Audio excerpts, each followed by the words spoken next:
লক্ষ্মীঝাঁপি সিরিয়ালে আজকের পর্বে আপনারা দেখতে পাবেন ঝাঁপি আর ঠাম্মি সবাই এসেছে দত্ত বাড়িতে। আর তখন সেখানে নীলুর বাবা ঘর থেকে বেরিয়ে এসে বলে, ওনারা এখানে কেন?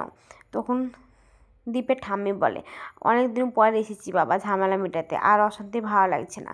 ঝাঁপি মিষ্টিটা দিয়ে বলে ঝাঁপি মিষ্টিটা বের করে দিলে তখন নীলুর বাবা বলে, ওদের বাড়ি কাজের মেয়েকে মিষ্টিটা নিয়ে নর্দমায় ফেলে দাও।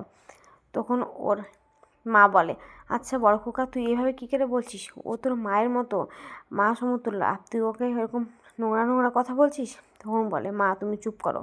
তখন ঝাঁপি যায় আর বলে, জেঠু তুমি কেন এরকম করছো? অনেক দিন পর তো আমরা এসেছি ঝামেলাটা মেটাতে, তুমি কি চাও না ঝামেলাটা মেটাকতা? যদি বারবার এরকম করো, অনেক আগে তো অখিলেশ কাকা এবার থেকে বেরিয়ে গেছে, আর এখন যদি সেদিন যেমন নীলু বিষ খাচ্ছিলো, আবার যদি নীলুদা বিষ খায়, আমরা কি বারবার ওকে রুখতে পারবো? তোমরা এই ঝামেলাটা মিটে নাও না, এসব বলে। তখন ও ঠাম্মিও বলে, ঝামেলাটা মিটে নে বাবা, এরকম করতে নেই, অনেক বছর তো হলো এসব অশান্তি।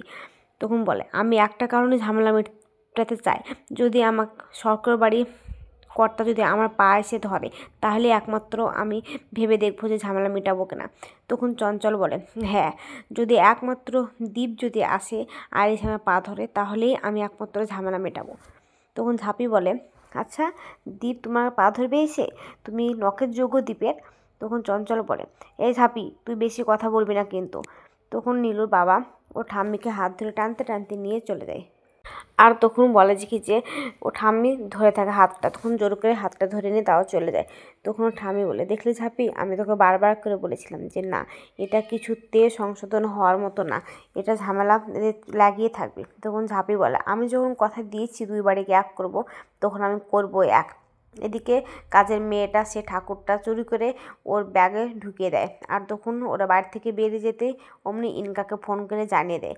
আর তখন ইনকার মা বলে, ওদের কানে কথাটা তুলো, ঝামেলাটা লাগিয়ে দাও, এসব বলে। তখন ফোনটা রেখে কাজের মেয়েটা চিৎকার করতে লাগে। আর নীলুর মা বাইরে এসে বলে, ও মা, আমার সর্বনাশ হয়ে গেছে, আমার লক্ষ্মীটাকে চুরি করে নিয়ে চলে গেছে তো, এসব বলে। অন্যদিকে দেখা যায় যে নীলুর বাবা নীলুর দাদা গেছে পুলিশের কাছে ঝাঁপির নামে এফআইআর করতে। আর তখন পুলিশে বলে, শোনেন, ওরা রেসপেক্টেড ফ্যামিলি, ওরা কখনো চুরি করতে পারে না, আপনি এসব কী বলছেন? আমরা কেস যখন তখন নিতে পারি না। ঠিক তখনই ইনকা ফোন করে আর বলে, আপনি কেসটা নিয়ে নিন ঝাঁপির নামে। তখন ও বলে, 1 মিনিট বলে পুলিশটা উঠে গিয়ে বলে, আপনার কথা আমি কাজ করব না, যতবার আপনার কথায় কাজ করেছি আমি ততবার আমার সাসপেন্ড হয়েছি, এবার আমার চাকরিটা খাবেন নাকি? তখন ইনকার মা বলে, আপনার রাগ হচ্ছে না? যার জন্য সাসপেন্ড করেছে আপনাকে 7 দিন, তার কাছে যে আপনি একটা ওর প্রতি একটা রিভেঞ্জ নেবেন না? তাই বলছি ঝাঁপির প্রতি কেসটা লাগিয়ে দিন। তখন পুলিশটা যায় আর বলে, কি বলছিলেন জানো? তখন চঞ্চল বলে, সরকার বাড়িরা আমাদের চুরি করে নিয়ে চলে গেছে, তাই আমি ভাবছিলাম ওদেরকে এফআইআর করবো। তখন বলে, ওরা তো সব বয়স্ক, তাহলে ঝাঁপির নামে আপনি কেসটা দিন। তখন বলে, তাহলে তো ভালোই হলো, তাহলে লিখেন, বলে শুরু করে। এদিকে ঝাঁপি বাড়িতে সবাইকে এসে বললে দীপের মা চিৎকার করে আর বলে, বাহ, ঠিকই করেছি, এবার তো ভালো লাগলো, শেষ পর্যন্ত আপনি আপনার ছেলের আপনি মুখটা পুড়ে রেখেছিলেন। ওরা আবার পাড়ায় পাড়ায় বলে বেড়াবে আমরা ওদেরকে ক্ষমা চাইতে গেছি, আমাদের কোনো দোষ নাই, ওরাই এসে চলে এসব বলবে। ঠিক তখন পুলিশ আসে আর বলে, ঝাঁপি সরকারকে ডাকে। তখন ঝাঁপি যায় আর বলে, অ্যারেস্ট। তখন ঝাঁপি বলে, অ্যারেস্ট মানে কিসের জন্যে? তখন বলে যে দত্ত বাড়িতে গিয়ে আপনি ঠাকুর চুরি করে নিয়েছেন, সেই কারণে আপনাকে অ্যারেস্ট করতে আমরা বাধ্য হচ্ছি, ওরা এফআইআর করেছে আপনার নামে। তখন কাকিমা বলে, আপনি নিয়ে চলে যাবেন বললে কি হবে? আপনার কাছে কোনো প্রমাণ আছে যে ও চুরি করে নিয়ে এসেছে? তখন বলে, আচ্ছা ম্যাডাম, ঠিকই বলেছেন, আমরা সার্চ ওয়ারেন্টে নিয়ে এসেছি, এই দেখুন, বলে খুঁজতে শুরু করুন। তখন খুঁজতে খুঁজতে ঝাঁপির ব্যাগে মূর্তিটা পেয়ে যায়। আর তখন বলে, বাহ, মূর্তির সময় নিয়ে চলে এসেছেন, তা এখনও লুকানো নেই।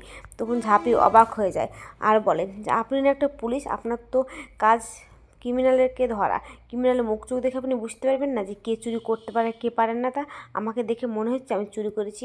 তখন পুলিশটা বলে, এত কিছু আমার জানার দরকার নাই, যা কথা হবে আদালতে, বলে ঝাঁপিকে নিয়ে চলে যায়। আর ঝাঁপি তখন বলে, পিসুমণি তুমি ওকে ফোন করো, বলে চলে যায়।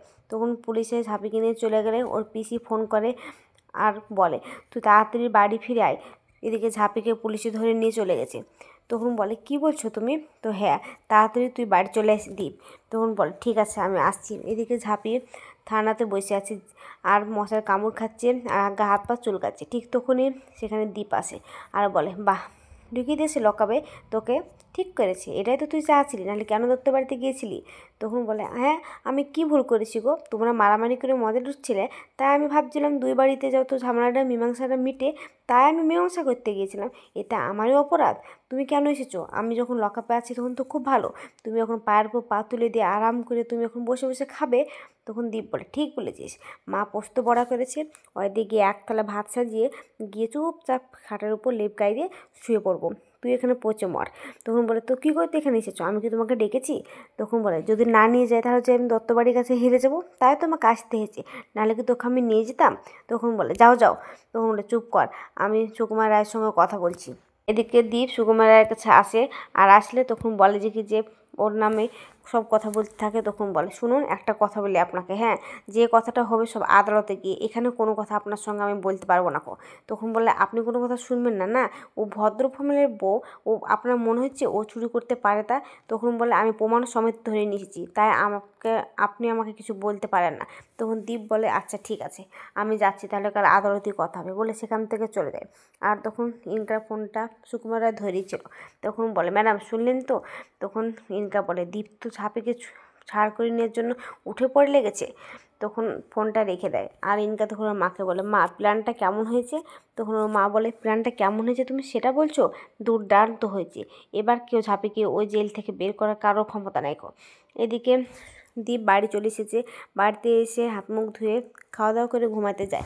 আর যে ঘুমাতে যাবে ঠিক তখনই মনে হচ্ছে ঘরেই তো আমাকে ঠান্ডা লাগছে, তাহলে ওখানে ওই মেয়েটা ওই লকআপে কী করে আছে? ও তো 10 জনের গায়ে দিয়ে কম্বল গায়েও দিবে না, ও যা মেয়ে, তাহলে কি করব এখন? যায় আমি বলে আবার সে রেডিমেডি হয়ে একটা কম্বল নিয়ে আসে। আর তখন পুলিশটা ঝাঁপিকে বলে, এতক্ষণ তো আপনি কম্বল গায়ে দিলেন না, এবার বাইরে থেকে আপনার জন্য কম্বল নিয়ে এসেছে, এবার নিশ্চয়ই আপনি গায়ে দিবেন। তখন ঘুরে তাকালে দেখে দীপ কম্বল নিয়ে এসেছে। আর তখন দীপ কম্বলটা দেয়, আর তখন কম্বলটা নেওয়া হয়, আর দেখে যে সামনে খাবার থালা পড়ে আছে। তখন দীপ বলে, কী হলো, ওখানে খাবার পড়ে আছে, খাসনি? মুখে রুচে নি? তখন ঝাঁপি বলে, না, পচা গন্ধ, ভালো না। তখন ওর পকেট থেকে দুটো বিস্কুট বের করে দেয় আর বলে, এগুলো খেয়ে নিবি আর চুপচাপ এখানে থাকবি। তখন ওই বলে দীপ চলে যায়। তখন ঝাঁপি বলে, শুনো না। তখন আবার দীপ আসলে বলে, এটা আমাকে না দিয়ে গেলেও কি তুমি দত্তবাড়ির কাছে হেরে যেতে? আমাকে তো তুমি ঘেন্না করো। তখন দীপ করে মুখ চেকড়ে সেখান থেকে চলে যায়। আগাম পর্বে দেখতে পাবেন ঝাঁপিকে কোর্টে তুলেছে, আর তখন সব কিছু প্রমাণ পক্ষে ঝাঁপি প্রমাণ সবাই বলে যে ওর ব্যাগ থেকেই আমরা সব কিছু পেয়েছি। তখন ওদের উকিল বলে, আমার আর কিছু করার নাই। তখন ঝাঁপি শ্বশুরমশাই বলে, তাহলে কি ঝাঁপিকে পুলিশ অ্যারেস্ট করে নেবে? তখন দীপ মনে মনে বলে, আমি থাকতে ঝাঁপিকে কখনোই আমি পুলিশের থানায় থাকতে দেবো না। তো আজকের পর্বটা কেমন হয়েছে? যদি ভালো লাগে কমেন্ট, শেয়ার, সাবস্ক্রাইব করবেন, আর কোনো জায়গায় ভুল বললে ক্ষমা করবেন।